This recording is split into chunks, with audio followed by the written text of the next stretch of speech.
Hi everyone, welcome back to my mini blog. তো সকলে কেমন আছো? তো এখানে একটু দাঁড়িয়েছিলাম, তো একটা কাজে এসেছিলাম এখানে। তো এখানে সবাই দেখছি কত ব্যস্ত। তোমরা রোডটার নাম হচ্ছে গড়াইঘাট মায়াপুর রোড। তো এই রাস্তাটা দেখো, কত মানুষ সকালবেলা ছুটছে এপাশ থেকে ওপাশ, ওপাশ থেকে এপাশ। কত সবাই ব্যস্ত থাকে সকালের দিকে। তো যে যার কাজে সে তার মতো করে ছুটে যাচ্ছে। আর যেই ধরনের কাজ সে সেই ধরনের কাজের যেতে ছুটছে এপাশ থেকে ওপাশ। মানুষ কত ব্যস্ত তাহলে চিন্তা করো।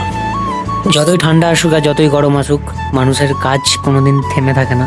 সবাই যে যার একটা ব্যস্ত জীবনের মধ্যে দিয়ে চলে। জীবনে নিজেকে ব্যস্ত রাখাটাও ইম্পর্টেন্ট, কারণ ব্যস্ত থাকলে জীবনটা ভালো লাগে। আর না ব্যস্ত থাকলে ও কিভাবে কি কেটে যাচ্ছে, ওই চলে যাচ্ছে হয়ে যাচ্ছে, এরকমই চলতে থাকে। তো যাই হোক, আমি এখানে একটা কাজে এসেছিলাম, তো একটু কাজটা দেরি আছে বলে তাই এখানে একটু ওয়েট করছি। শীতকালে একটু রোদে না দাঁড়ালে হয়, তাই একটু রোদ পুড়িয়ে নিচ্ছে আর কি। তোমাদেরকে একটা জিনিস দেখাই, দেখো এই গাছটা কত পুরনো গাছ। দেখেই মনে হচ্ছে এই গাছটা অনেক পুরনো।